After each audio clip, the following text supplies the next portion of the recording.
want to be creative, you will need this. But if you deal with a big project, you will need more than the pen.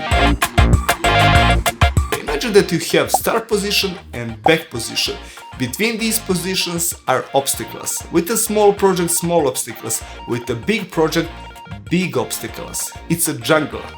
And you are from the town, so you will need a plan. This method I call break, system and time. I got this from the client. 50 characters, enemies. 10 bosses characters, 3 to 5 help characters, 4 backgrounds, animation for running, shooting and when they die, different icons and buttons, animation for weapons and effects. And I have 1 month for all that. So what is the plan? Okay, this is what I did. First I created the groups. For 4 different backgrounds I created 4 groups. And I separated my soldiers into the groups. The first background will be a jungle or desert and I put 10 enemy soldiers plus 2 bosses into this group. The second background will be a space and I have 12 soldiers for these groups as well. Next will be in the Mad Max style, plus soldiers. And the last group is the background with the monsters.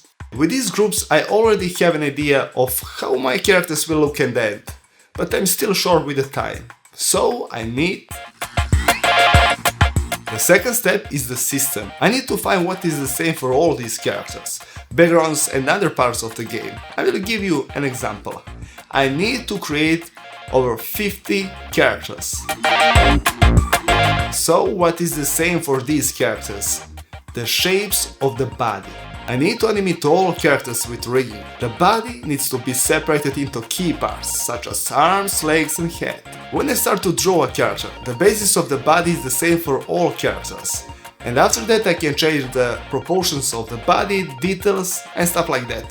And it will look completely different at the end. I have a deadline and I exactly know what I need to draw.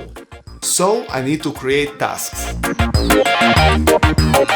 I have 4 weeks for the project and I created 4 tasks. Task per week.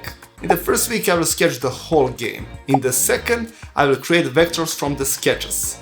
In the next week I need to animate my characters and in the last week I need to create animation for other parts of the game. Now when I have the plan and ideas I need to start to work.